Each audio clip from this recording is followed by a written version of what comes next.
So once again, we're going to ask you to suspend your awareness or your holding to the reality that you're living within, and come with us just a little bit into this vortexual awareness, into this vibrational world, and feel with us how it is possible to be in an environment where everything is not exactly as you want it to be. In fact, things could be really far from where you want them to be, and yet you could still maintain your vibrational alignment. Exactly. And that's what we want you to let these children teach to you. In other words, that teacher has no business being in that classroom, because she will not teach those children what they've come to teach her.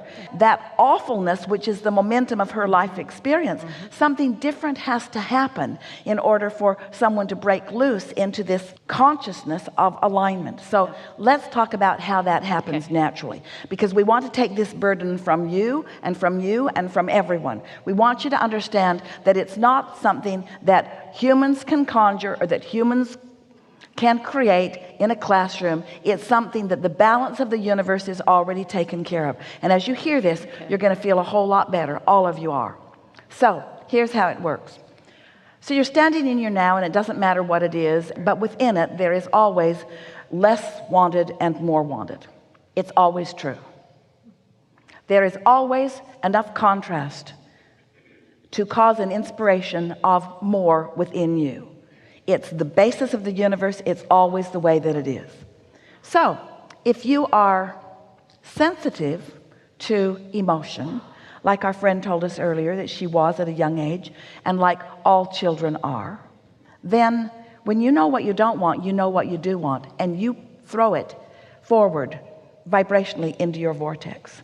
So let's talk about any child that you would consider to be in a fairly good environment. Still, they know what they don't want and they know what they do want. It does not matter the degree of difficulty in the situation. The contrasting experience always causes improvement to go into the vortex. Are you following us? So you would not need to live a terrible, terrible life in order to ask for wonderful, wonderful things. You could live a wonderful, wonderful life and ask for more wonderful things. It's just the way contrast always works. The evolution of everything is about that. So let's say you're standing in your now, and you know what you don't want, so you know what you do want.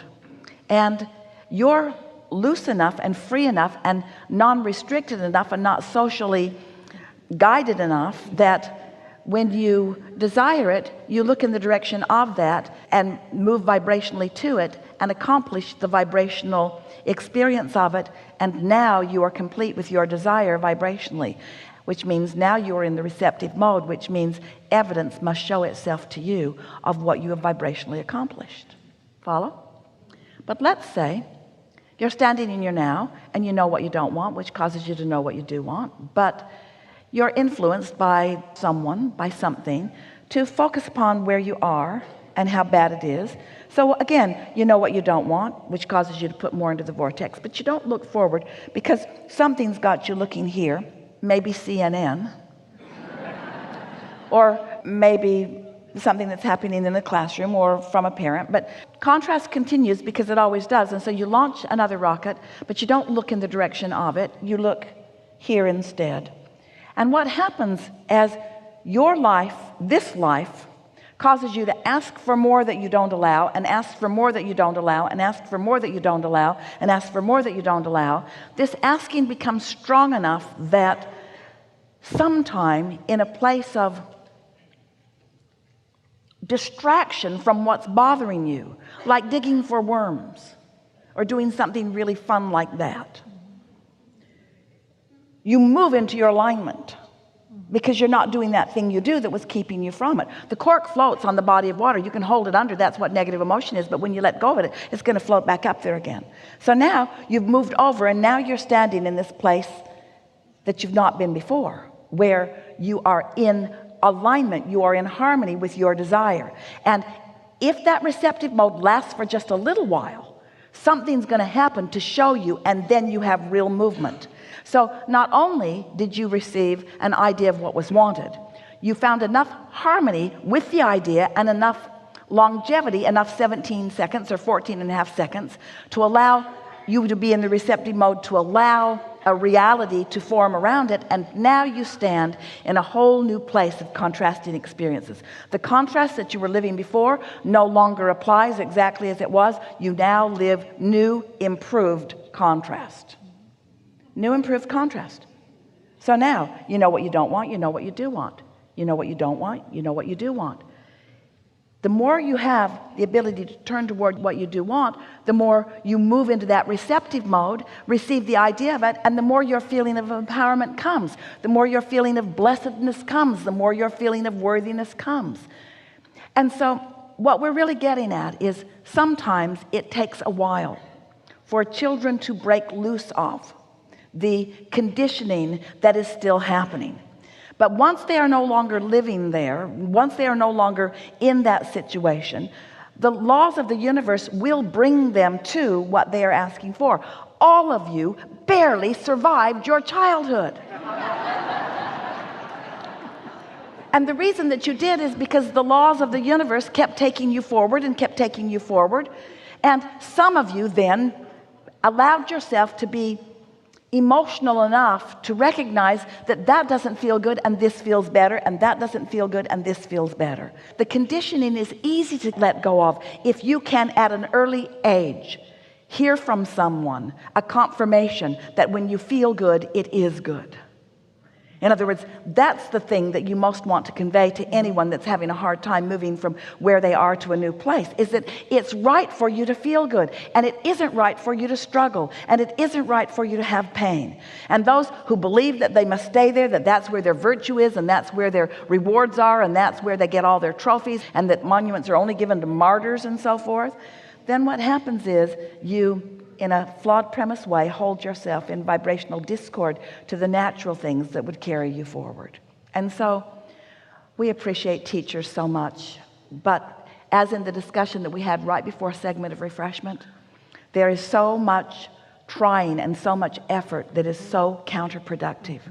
And the reason that these kids gravitated to you and remembered every game you played is because you were not seeing them as broken. You were seeing them as playful children, and you saw yourself as a playful child too, and you were willing to play with them. We want you not to worry about the children of the world or the people of the world, because it is our promise to you that no matter how big the gap is between what they want and what they are allowing, contrast will continue to add momentum to it until they will be called in a way that will be meaningful forward. You're in a different understanding, you are in a different realization, and yet you are still doing some of these same things to yourselves unnecessarily.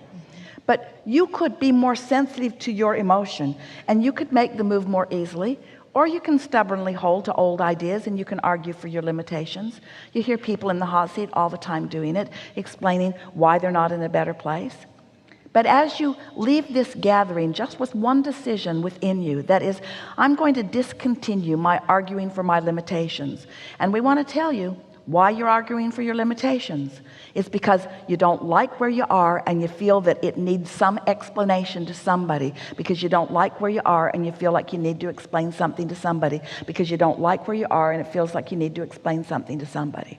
But every moment you spend explaining or arguing for your limitations or explaining why you're not where you want to be, what's happening is you are still launching the rockets and launching the rockets and launching the rockets and launching the rockets and launching the rockets, and there's going to be some big event that's going to call you forward that you're not going to be ready to receive. It works in either case. You can launch the rocket and catch up with it, and launch the rocket and catch up with it, and launch the rocket and catch up with it, and you can have this steady receptive mode life experience that is divine and delicious, and everyone who watches you living a life like that envies you. Or you can launch a rocket and not go, launch a rocket and not go, launch a rocket and not go, launch a rocket and not go, launch a rocket and not go, launch a rocket and not go. And eventually that desire is going to be strong enough, it's going to yank you over for a minute, but you're not going to be ready to hold it. And then you count yourself as unworthy or not smart or not being good at this. Are you following this a little bit? So this is why over time we've come to say to you, when you wake up in the morning, that's the easiest time for you to set these new patterns in motion, because your habit of thought has subsided. The momentum has subsided while you were sleeping, you see. You are too involved with the other physical humans in your world and not involved enough with your own inner being. You are too much trying to please others and what they think, and not enough trying to please yourself. You've been taught that selfishness is not a good thing, even though you couldn't, if you tried, no matter how hard or how long you tried, you could not cease your selfishness, because you cannot stop perceiving from the vantage point of self. You've got to embrace selfishness as a natural consequence of being focused in this physical self. You must accept the perspective of self as being valid and good, you see. So we've talked a lot for many years about how it's good to feel good, and still it's hard for you to accept it because of the conditioning of what came before, of others who also wanted to feel good, but they needed you to do what they needed you to do in order for them to feel good. How dare they say to you, do not you dare please yourself, you must please me instead. Do not you dare be selfish, you must not be selfish. I am the only one that gets to be selfish, which means you need to do what I need you to do in order for me to feel good. And we say, you have to be able to see the bogusness of that, you see. And so with anyone that you encounter, whether you see yourself as an official teacher in an official teaching mode, or whether you are a stranger meeting someone maybe for the first and last time, or whether you are co-creating with family members or dear friends who you spend a lot of time with, the thing that is of greatest benefit to them is also the thing that is greatest benefit to you, and that is that you feel good right here, right now, somehow, some way. That you just find something to be positive about, something to be appreciative of.